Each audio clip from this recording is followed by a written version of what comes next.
बाख्रा गरायो त यार सुप बन्नु होला बाख्रा करायो अरे ल ओके म आएकोलाई फेरि एड गर्दै जान्छु अब हामीले यो के गर्यौं भन्दाखेरि यहाँनिर कस्ट अफ गुड्स सोल्ड 8930 र एभरेज इन्भेन्ट्री भनेको opening inventory plus closing inventory divided by 2 गर्ने हो है ओपनिङ इन्भेन्ट्री ब्यालेन्स सिटमा हेर्दाखेरि थाहा हुन्छ यो 1800 2018 को दिएको छ र क्लोजिङ इन्भेन्ट्री चाहिँ ब्यालेन्स सिटमै छ त्यो चाहिँ कति छ भन्दाखेरि 2100 छ यो दुईटा प्लस गरेर डिभाइडेड बाइ 2 गरिन् अब यसलाई यस्तो आउँछ यो है कति आउने भयो 8930 डिभाइडेड बाइ 4.58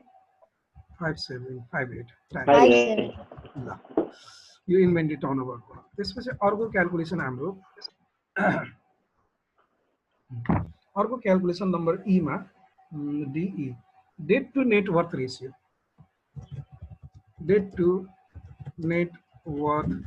रेशियो हैन अब debt to net worth ratio calculation गर्दाखेरि अब नेट वर्थ भनेको के हो व्हाट इज नेट वर्थ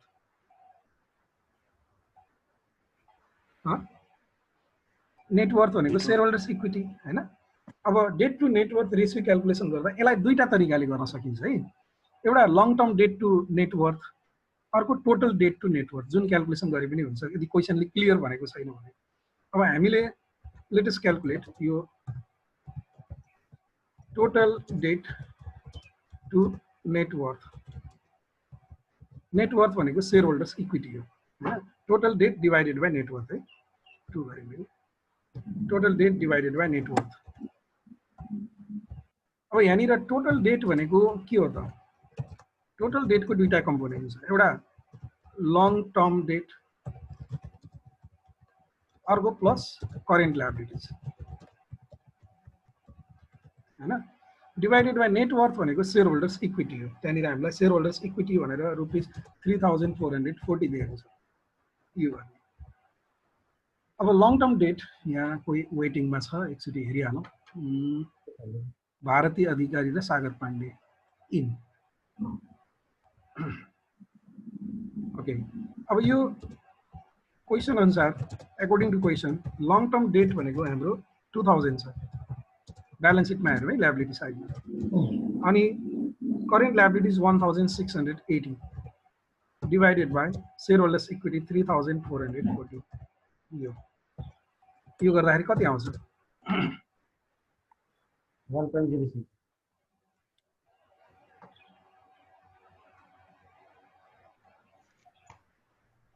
1.06 हैन 1.06 भनेको मोर देन 1 टाइम्स अब यसलाई पर्सेन्टेजमा लेख्दा 106% लेखिन्छ 1.06 टाइम्स छ debt to net worth total debt कम्पनीको टोटल इक्विटी भन्दा बढी छ भन्ने देखिन्छ अब यी पछि हामी अर्को छ एफ नम्बर एफ मा के सोधेको छ long term debt to total capitalisation ratio long term debt to total capitalisation अब यो भनेको सिम्पली के हुन्छ भने दिस इज इक्वल टु यस्तो टाइपको क्वेशन दियो भने फर्मुला त्यही छ लङ टर्म डेटलाई टोटल क्यापिटलले डिवाइड गर्ने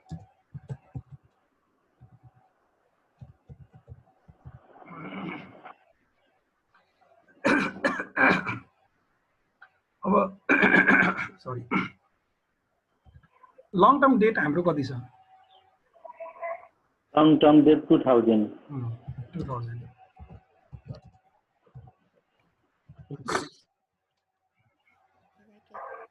Long term debt rupees 2000. And total capitalization, total capital भनेको 5440 रुपीस 5440. यसमा करेन्ट लायबिलिटीज राखिदैन है, भएन यो, यसलाई उ गरौँ, कति आउँछ?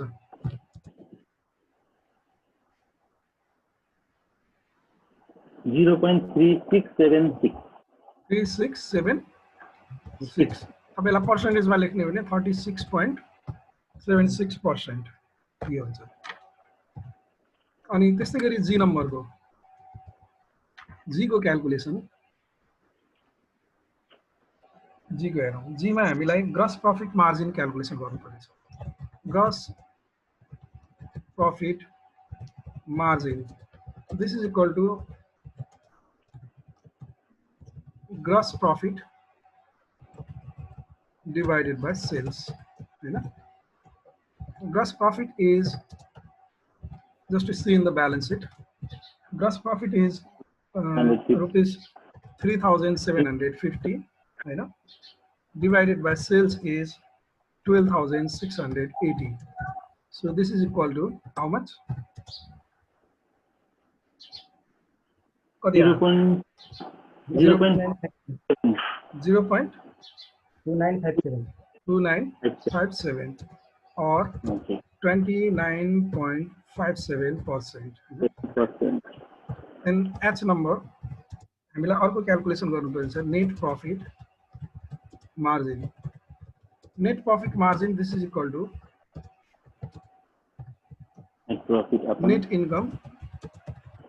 Net income divided by sales. अब नेट इनकम भने पनि त्यही हो, नेट प्रॉफिट भने पनि त्यही हो, नेट प्रॉफिट आफ्टर ट्याक्स भने पनि त्यही हो है. नेट इनकम कति छ इनकम स्टेटमेन्टमा हेरौँ. इनकम स्टेटमेन्टमा प्रॉफिट आफ्टर ट्याक्स भनेर 670 दिएको छ, rupees 670 divided by sales 12680. So it is equal to 0.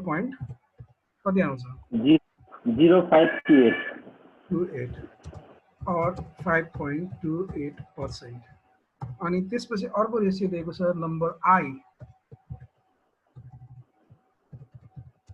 I मा the rate of return on equity भनेर सोधेछ. यो भनेको रिटर्न अन इक्विटी निकाल्न सोधे. Return on equity, return on equity भनेको के हो त?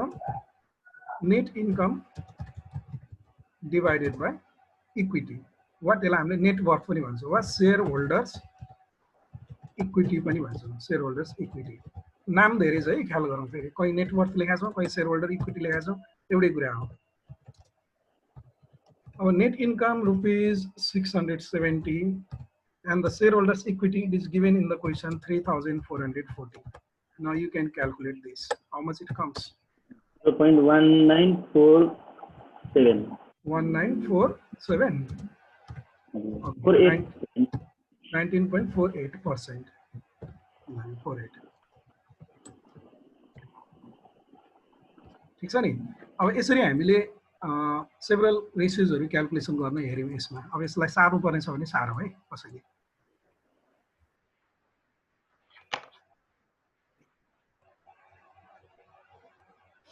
के छ यसरी लेख्दाखेरि बोर्डमा लेखे जस्तो देखिन्छ? देखिन्छ सर. बोर्डमा भन्दा राम्रो छ यो त सर. बोर्डमा फेरि सूर्य सरको ह्यान्डराइटिङ अलिक खराब छ हैन? हैन त हैन. यो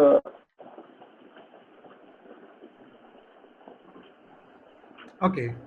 अब यो सार्न बाँकी छैन भने म अब अगाडि बढ्छु है त. यहाँ पढ्नु पर्ने धेरै छ के च्याप्टर 2 मा. अहिले त हामीले बिगिनिङ कुराहरु मात्र पढिरहेका छौं. अब मेन कुरा आउँदै छ यहाँ. Return on investment analysis. So what is the return on asset? Return on investment. Return on investment भनेको नर्मली के हो? Return on invested capital. एउटा कम्पनीले जति क्यापिटल लगानी गरेको हुन्छ त्यसमा आएको प्रतिफलको दरलाई हामीले रिटर्न अन इन्भेस्टमेन्ट भनेर भन्ने गर्छौं है. अब कतिपय कन्टेक्स्टमा अब तिमीहरूले कन्टेक्स्ट बुझ्नुपर्छ है। कतिपय कन्टेक्स्टमा रिटर्न अन इन्भेस्टमेन्ट र रिटर्न अन एसेटलाई एउटै रूपमा हेरिन्छ। यदि कम्पनी एज अ होलको पर्सपेक्टिभबाट हेर्ने हो भने, if you look from the company as a होलको पर्सपेक्टिभबाट हेर्ने हो भने रिटर्न अन एसेट र रिटर्न अन इन्भेस्टमेन्टलाई एउटै पर्सपेक्टिभबाट हेरिन्छ, एउटै कुराको रूपमा हेरिन्छ। तर यहाँनिर हामीले रिटर्न अन इन्भेस्टमेन्टको जुन क्यालकुलेसन गर्न गइरहेछौँ त्यो कम्पनी एज अ होलको पोइन्ट अफ भ्यूबाट होइन। Normally return on asset is calculated from the perspective of a company as a whole. समग्र कम्पनीको दृष्टिकोणबाट हामीले रिटर्न अन एसेट क्यालकुलेसन गर्छौँ। अब यहाँनिर यो दुईटालाई हामीले अलिकति डिस्टिङ्गाइज गर्दैछौँ के भने return on invested is calculated for an investment center of a company using the profit of that segment and the assets invested in the segment. You know that a particular company has different investment center, department, division. एउटा कम्पनीको विभिन्न department हुन्छ, विभिन्न division हुन्छ हैन। त त्यो प्रत्येक डिभिजनहरुको यदि प्रॉफिटेबिलिटी हामीले मूल्याङ्कन गर्नु पर्यो भने डिभिजनल प्रॉफिटेबिलिटी मूल्याङ्कन गर्नको लागि कम्पनी एज अ होल होइन, प्रत्येक डिभिजनको प्रॉफिटेबिलिटी मूल्याङ्कन गर्नको लागि हामीले रिटर्न अन इन्भेस्टमेन्ट क्यालकुलेसन गर्छौं। And for this purpose what we do, यो सेन्टेन्सलाई ध्यान दिनु पर्यो, we use the profit of that segment, not the profit of the company as a whole कम्पनीको प्रॉफिट होइन कि त्यो कम्पनीको जुन एउटा डिभिजनको हामीले प्रॉफिटेबिलिटी क्यालकुलेसन गर्छौं त्यो कम्पनीको प्रॉफिटेबिलिटी हामीले युज गर्छौं र त्यो डिभिजनको त्यो सेगमेन्टमा हामीले कति इन्भेस्टमेन्ट गरेछौं त्यसको इन्भेस्टमेन्ट युज गर्छौं। जस्तै मानौ न एउटा कम्पनीको इलेक्ट्रोनिक डिभिजन होला, कस्मेटिक डिभिजन होला, फुड डिभिजन होला, तीनटा डिभिजन छ। त्यसले फुड पनि उत्पादन गर्छ, कस्मेटिक पनि उत्पादन गर्छ अनि इलेक्ट्रोनिक आइटम पनि उत्पादन गर्छ भने अब इलेक्ट्रोनिक डिभिजनको profitability you have to calculate separately, food डिभिजनको प्रॉफिटेबिलिटी अनि अर्को मैले के भने कस्मेटिक डिभिजनको profitability you have to calculate separately to decide whether or not a given segment or given division or given department is profitable हैन। र त्यसैको आधारमा हामीले के डिसिजन गर्न सक्छौँ भन्दाखेरि एज अ होल कम्पनीको लागि particular division or segment or डिपार्टमेन्टले कति कन्ट्रिब्युट गरेको छ भन्ने कुराको मूल्याङ्कन गर्छौँ। त्यो गर्नको लागि हामीले रिटर्न अन इन्भेस्टमेन्ट एनालिसिस गर्छौँ। So first of all you need to know that return on investment analysis is used to analyze the profitability of particular division of a company, not the company as a whole हैन। Company को particular division को profitability analysis गर्नको लागि यो use गरिन्छ। And by using the return on investment analysis normally we can identify which division of the company is more profitable, which division of the company has contributed more value to the company as a whole हैन। कुन division चाहिँ बढी profitable छ, कुन डिभिजनले company as a होलमा चाहिँ बढी value contribution गरेको छ भन्ने कुराको हामीलाई मूल्याङ्कन गर्न यसले सघाउ पुर्याउँछ। यहाँनिर छ it enables top executives to compare multiple segments to determine better candidate for the expansion. अब जुन डिभिजन चाहिँ बढी प्रॉफिटेबल छ त्यो प्रॉफिटेबल डिभिजनलाई हामीले बढी इम्फेसिस दिनुपर्ने हुन्छ। त्यो कुराको मूल्याङ्कन गर्नलाई रिटर्न अन इन्भेस्टमेन्ट एनालिसिस गर्छौँ। Okay, in return on investment analysis we calculate the return on investment like this. Return on investment is operating profit। अब यहाँनिर एउटा कुरा ख्याल गरौँ है, हामीले नेट प्रॉफिटलाई लिदैनौँ, यहाँनिर हामीले केलाई लिन्छौँ अपरेटिङ प्रॉफिटलाई लिन्छौँ। किन होला?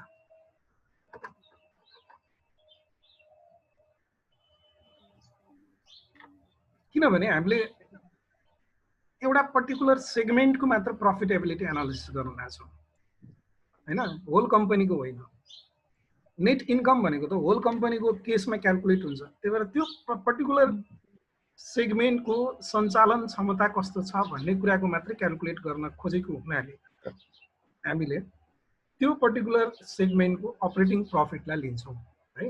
Operating profit divided by invested capital. अब त्यो सेगमेन्टमा कम्पनीको एउटा पर्टिकुलर डिभिजनमा कति इन्भेस्टेड क्यापिटल छ, हामीले कति सम्पत्तिमा लगानी गरेछौँ, त्यो गर्यो भने रिटर्न अन इन्भेस्टमेन्ट आउँछ। यो डाइरेक्ट फर्मुला हो। अब यसलाई इन्डाइरेक्ट तरिकाले गर्न पनि सकिन्छ। इन्डाइरेक्ट तरिकाले गर्ने हो भने यो डुपोन्ट सिस्टमको आधारमा गर्न सक्छौँ।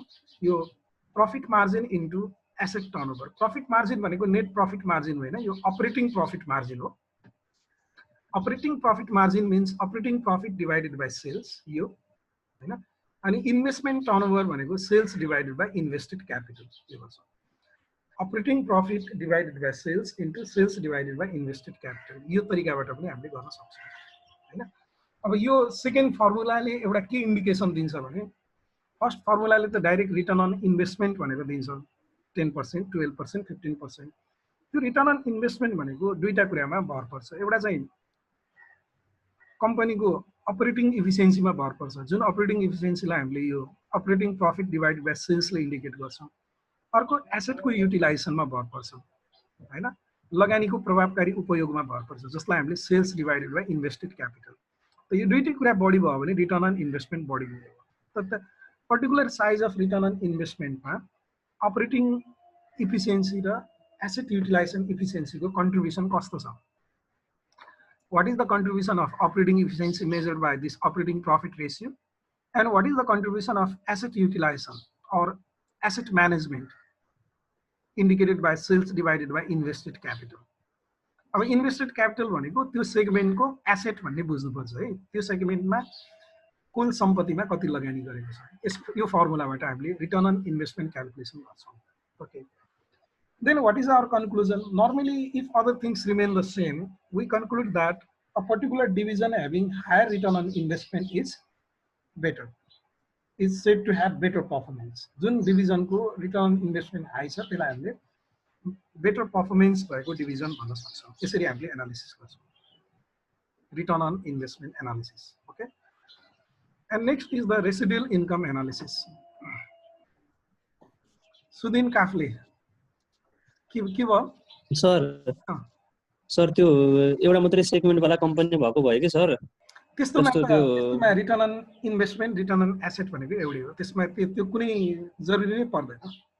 एउटै सेगमेन्ट त्यसमा अपरेटिङ प्रफिट हुन्छ कि नेट प्रफिट हैन, एउटै सेगमेन्ट भनेपछि त त्यहाँनिर अब कम्पनी आफै भयो नि हैन र। कम्पनीको प्रफिटमा एउटा मात्रै सेगमेन्ट छ भने त्यो सेगमेन्ट भनेको नै कम्पनी भयो। अब दुईटा सेगमेन्ट भयो भने के हुन्छ भने कम्पनी भनेको एउटा मात्र सेगमेन्ट होइन, त्यो कम्पनीको प्रफिटमा लाई दुईटा सेगमेन्टले कन्ट्रिब्युट गरेको हुन्छ। टु अर मोर सेगमेन्ट भएको कम्पनीको केसमा हामीले त्यो युज गर्छौँ भने हजुर है। त्यस्तो बेलामा एउटै सेगमेन्ट छ वा कम्पनी निरपेक्ष रूपमा एउटै सेगमेन्ट सञ्चालन गरेको छ, वान प्रडक्टमा डिल गरेको छ भने त्यस्तो केसमा चाहिँ रिटर्न अन इन्भेस्टमेन्ट एनालिसिस गर्ने जरुरी छैन नि हैन। ओके, तिम्रो रेसिडुअल इन्कम एनालिसिस। अब what is the residual income? Normally residual income भनेको the income available to shareholder of the company हैन। कम्पनीको शेयरहोल्डरलाई अवेलेबल भएको इन्कमलाई हामीले रेसिडुअल इन्कम भन्छौँ। अब यहाँनिर हामीले यो पनि डिभिजनल पर्फर्मेन्स एनालिसिसको लागि युज गर्छौँ। So residual income analysis normally is use to analyze हैन how much a particular segment of a company has contributed to the shareholders value of the company. Company को शेयरहोल्डर को value मा एउटा particular डिभिजनले कति contribution गर्यो भन्ने कुराको मूल्याङ्कन गर्नको लागि हामीले यो क्याल्कुलेट गर्छौँ। यो वास्तवमा रेशियो होइन, यसमा हामीले एब्सोल्युट फिगर क्याल्कुलेसन गर्ने गर्छौँ। जस्तै कि residual income measures the amount of a division adds to shareholder value net worth of the parent company हैन। मेन कम्पनीको जुन एउटा शेयरहोल्डरको भ्यालु छ, नेट वर्थ छ, त्यो नेट वर्थमा पर्टिकुलर डिभिजनले पर्टिकुलर सेगमेन्टले कति इन्कम चाहिँ कन्ट्रिब्युट गरेको छ भन्ने मूल्याङ्कन गर्नको लागि हामीले यो क्याल्कुलेसन गर्छौँ। र रेसिडुअल इन्कमलाई धेरै तरिकाले डिफाइन गरिन्छ। यहाँनिर हामीले डिफाइन गर्ने के हो भने operating profit minus required profit हैन। अब यता हेरौँ, अब यो रिक्वायर्ड प्रफिट भनेको के हो भन्दाखेरि रिक्वायर्ड अमाउन्ट अफ प्रफिट। एकछिन है, सबैले ध्यानसित सुनौँ है। मैले यहाँ के भन्दैछु, required profit is the required amount of profit. What is the required amount of profit? Now this required amount of profit is related to required rate of return. अब त्यो required rate of return भनेको के हो? हाम्रो ल्याङ्ग्वेजमा त्यसलाई के भनिन्छ? अर्को शब्दमा cost of capital भनिन्छ हैन। भनेको अर्थ यो required profit को मिनिङ के हुन्छ भने what amount of profit is sufficient to cover the cost of all capital employed by the company.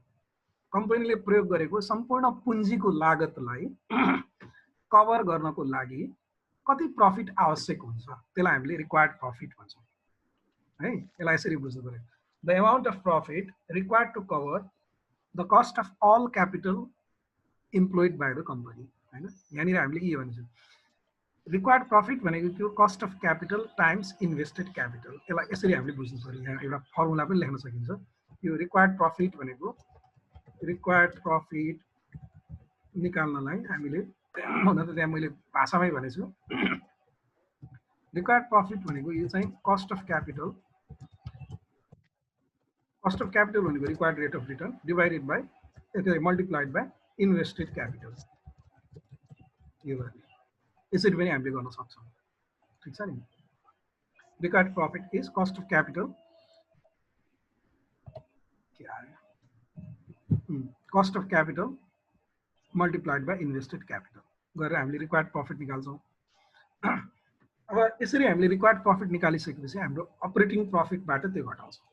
Operating प्रॉफिटमा required profit घटाउने भनेको मतलब रिक्वायर्ड प्रॉफिट भनेको के हो भन्दाखेरि the amount that should be paid by the company to all supplier of capital, सम्पूर्ण supplier of capital लाई कम्पनीले तिर्नुपर्ने अमाउन्टलाई हामीले रिक्वायर्ड प्रॉफिट भन्छौं हैन।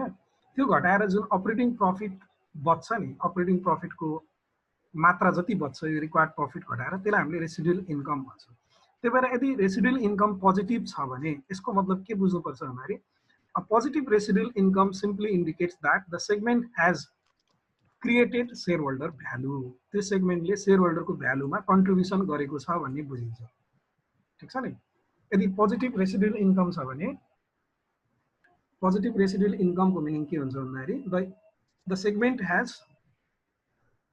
Has contributed to the share holder value positively, share holder value of the company positively. अब एउटा कुरा मैले यहाँनिर भन्छु है, यो जुन हेरौँ न रिटर्न अन इन्भेस्टमेन्ट हामीले जुन यहाँ क्याल्कुलेसन गर्छौं operating profit divided by invested capital, कहिलेकाहीँ के हुन्छ भने एउटा कम्पनीको रिटर्न अन इन्भेस्टमेन्ट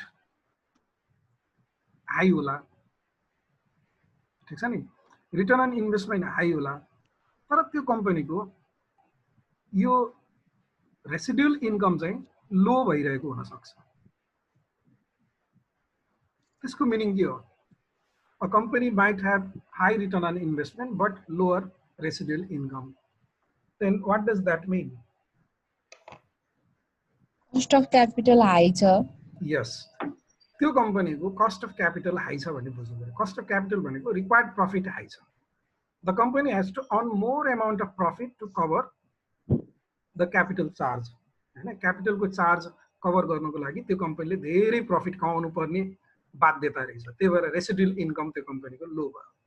त्यही भएर हामीले कहिलेकाहीँ के हुन्छ भने रिटर्न अन इन्भेस्टमेन्टको आधारमा मात्रै डिसिजन लिनु हुँदैन, रिटर्न अन इन्भेस्टमेन्टको साथसाथमा कतिपय कन्टेक्स्टमा हामीले रेसिडुअल इन्कम पनि क्याल्कुलेसन गर्नुपर्छ, because residual income gives a real flavour that the company's division, particular segment of the company has contributed to the net worth of the company, value of the company. Company को value में वास्तव में एउटा सेगमेन्टले कति contribute गरेछ भन्ने कुरा त्यो रेसिडुअल इन्कम एनालिसिसले दिन्छ। ओके, अब यही रेसिडुअल इन्कम एनालिसिसको कन्टेक्स्टमा एउटा न्यूमेरिकल म गर्छु है त। यहाँ धेरै छ त्यस्तो क्वेशनहरु, त्यसमध्येमा मैले विचार गरेको के हो भने एउटा अलि लामो टाइपको क्वेशन छ, 14 नम्बर। यो चाहिँ हेरौँ है, 14 नम्बर।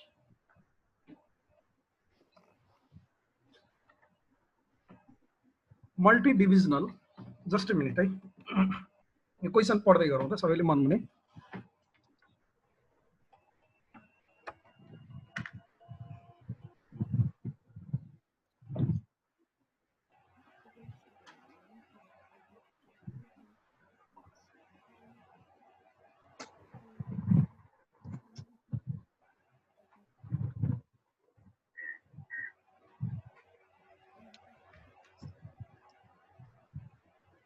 ल यसमा के भनेछ भन्दाखेरि multi-divisional company operating 2 divisions furnish the following details regarding operating departments. यसको दुईटा डिपार्टमेन्टहरु छ, डिपार्टमेन्ट एक्स, डिपार्टमेन्ट वाई।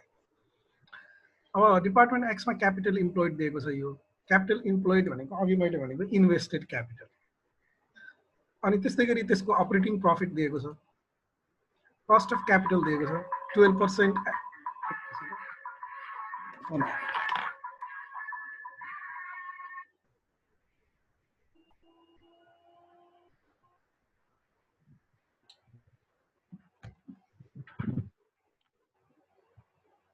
फोनको घन्टी बजेको।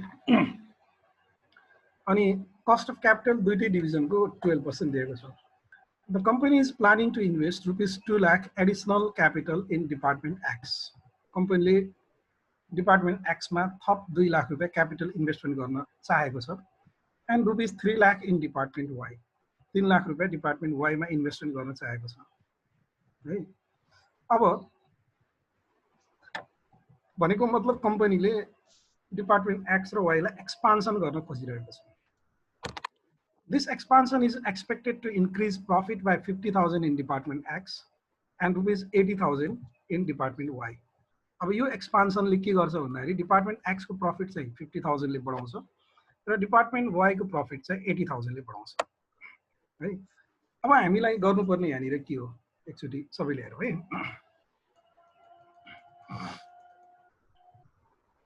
Required return on investment of each department before expansion. Also comment which department has better performance. अब यो त simply हामीले रिटर्न अन इन्भेस्टमेन्ट क्याल्कुलेसन गर्ने र त्यो रिटर्न अन इन्भेस्टमेन्टको आधारमा कुन कम्पनीको बेटर पर्फर्मेन्स छ भनेर हेर्ने हो। जुन कम्पनीको रिटर्न अन इन्भेस्टमेन्ट हाई हुन्छ त्यो कम्पनीको पर्फर्मेन्स बेटर हुन्छ भन्ने बुझिन्छ हैन। अब हामीले यहाँनिर 1 नम्बरमा calculation of return on investment ROI of each department, ठीक छ नि। प्रत्येक डिपार्टमेन्टको हामीले रिटर्न अन इन्भेस्टमेन्ट क्याल्कुलेसन गर्छौँ यसमा। अब यसमा के छ भन्दाखेरि we know return on investment is equal to, यसको फर्मुला हाम्रो के हो त, operating profit divided by invested capital. यही हो operating profit divided by invested capital हो नि।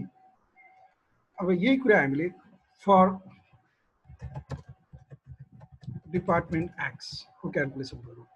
डिपार्टमेन्ट एक्स को लागि यहाँनिर return on investment this is equal to what is the operating profit of department X. यसको अपरेटिङ प्रफिट छ ₹2 लाख र यसको इन्भेस्टेड क्यापिटल छ 8 लाख। क्यापिटल इम्प्लोइड भनेर दिएको छ इन्भेस्टेड क्यापिटल। यो भनेको 0.25 आउँछ और 25%, ठीक छ नि। यो डिपार्टमेन्ट एक्स को,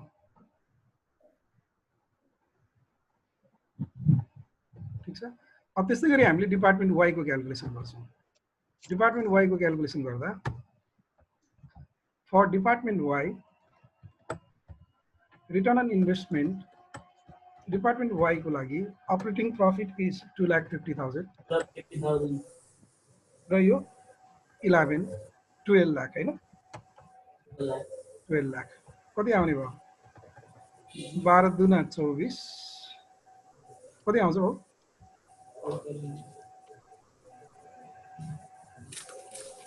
12 दुना चाहिँ 2083 20.83 हैन। अब हामीले रिमार्क्स दिने। What is our remarks on the basis of return on investment हैन। on the basis of return on investment and investment department X has the better performance हैन, as its ROI is higher than that of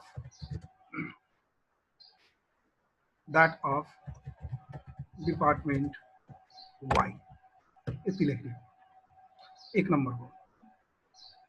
अब 2 नम्बरमा residual income of each department before expansion, also comment which department has better performance. अब हामीले residual income calculation गर्ने प्रत्येक department. Number 2, calculation of residual income of each department. अब residual इन्कमलाई हामीले RI भनेर भन्ने गर्छौं हैन। अब रेसिडुअल इन्कम भनेको के हो? Residual income this is equal to operating profit minus required profit गर्ने हो। त्यो रिक्वायर्ड प्रॉफिट भनेको कस्ट अफ क्यापिटल, यसलाई मैले यही लेखे, इन्टु इन्भेस्टेड क्यापिटल हो हैन र। यसरी गर्न सक्छौं, ठीक छ नि। cost of capital multiplied by invested capital गर्यो भने required profit आउँछ। अब यहाँनिर for department X को क्याल्कुलेसन गरौँ। for department X को लागि residual income this is equal to operating profit यसको 200,000 छ, 2 लाख हैन, माइनस अब यसको कस्ट अफ क्यापिटल 12% छ, इन्टु इन्भेस्टेड क्यापिटल 2 लाख छ, sorry 8 lakh. Invested capital 8 lakh. यो गर्दा कति आउने हो? 12 × 96 1 लाख 4,000 अनि फर डिपार्टमेन्ट Y को लागि residual income this is equal to operating profit 2,50,000 हैन, माइनस अब रिक्वायर्ड प्रॉफिट भनेको cost of capital 0.12 into invested capital 12 lakh. कति आउँछ? 1,44,000 भयो, 1,06,000 हो, 1,06,000। अब यसरी हामीले दुईटा डिपार्टमेन्टको क्याल्कुलेसन गर्छौँ। अब यसको आधारमा अब फेरि हामीले इन्टरप्रिटेसन लेख्नु पर्यो।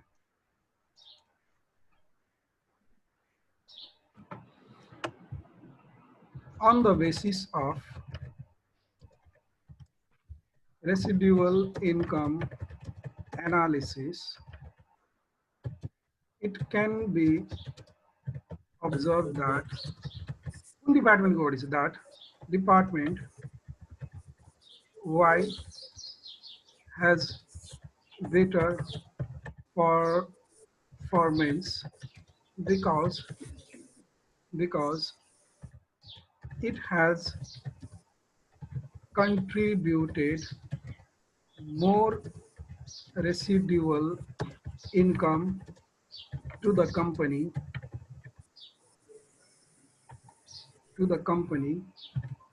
than department यो और दुईटाबाट अलग अलग रिजल्ट आयो।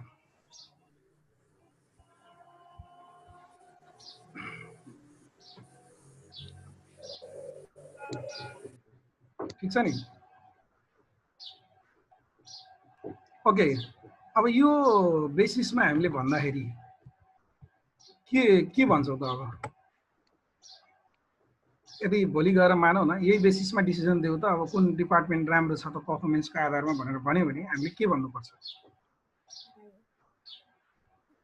डिपार्टमेन्ट एक्स कि department Y?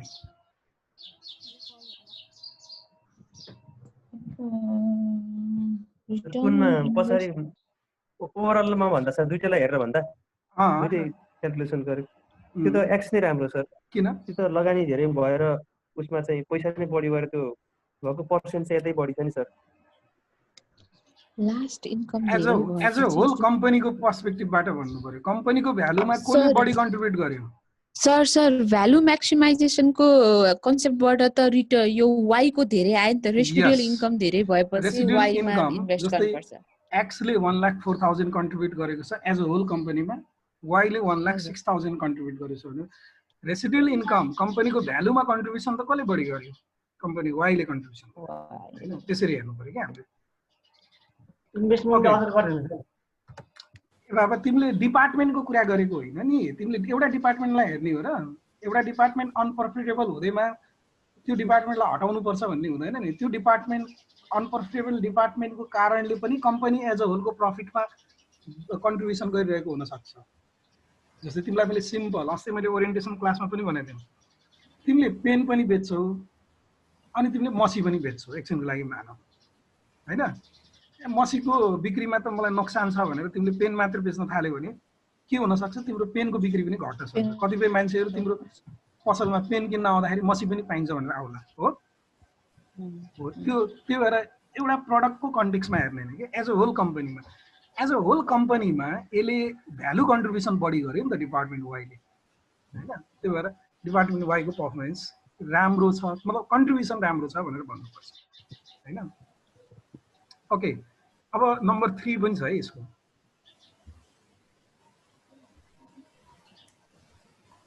Number 3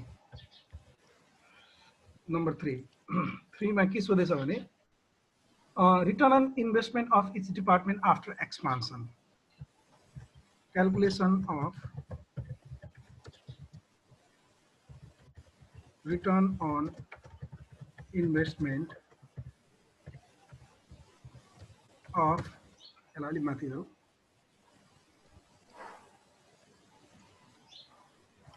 each department after expansion. So there. Okay. अब यो क्वेसनमा एउटा कुरा तिमीले प्याराग्राफमा हेर्यौ भने के बुझ्छौ भन्दाखेरि डिपार्टमेन्ट एक्स मा हामीले ₹8 लाख इन्भेस्टमेन्ट गरेका छौं सुरुमा हैन। इन्भेस्टेड क्यापिटल 8 लाख छ र त्यो डिपार्टमेन्ट एक्स मा हामीले थप क्यापिटल कति थप्यौ 2 लाख हो कि 2 लाख हामीले थप्यौ एक्सपान्सन गर्नको लागि। टोटल इन्भेस्टेड क्यापिटल हाम्रो 10 लाख हो है। अनि यो क्यापिटल थपिसकेपछि हाम्रो अपरेटिङ प्रफिट पनि बढेको छ। यो एक्सपान्सन पछि पहिला अपरेटिङ प्रफिट 2 लाख थियो, यो एक्सपान्सन पछि अपरेटिङ प्रफिट कतिले बढ्छ भनेछ 50,000 ले बढ्छ भनेछ 50,000 ले बढ्छ भनेछ। त्यस कारणले यो 2 लाख 50,000 भनेको हो। यो चाहिँ के को लागि त डिपार्टमेन्ट एक्स को लागि, डिपार्टमेन्ट एक्स को लागि बढ्यो नि। ठीक छ। अब त्यस्तै गरी डिपार्टमेन्ट वाई को हेरौँ। डिपार्टमेन्ट वाई को केसमा के हुन्छ invested capital. So invested capital for department Y previously it was 12 lakh and we added how much 3 lakh है ना 3 lakh so that it comes to 15 lakh 15 lakh एउटा जीरो बढ्यो। अनि operating profit of the department why was 2,50,000 before the expansion and after expansion it increased by 80,000 so that it comes to 3,30,000। यो scenario change हुन्छ। अब हामीले return on investment calculation गरौँ। We know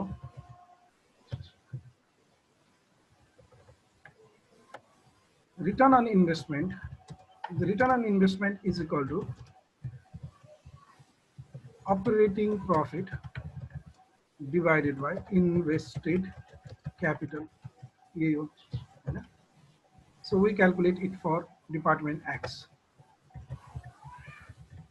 For department X, return on investment, this is equal to operating profit ₹2,50,000 and invested capital 10 lakh. Whether you got the 0.25 or 25%. And again we calculate for department Y. Department Y, return on investment is equal to फेरि यसको operating profit हाम्रो कति छ 3,40,000 and the invested capital 15 lakh.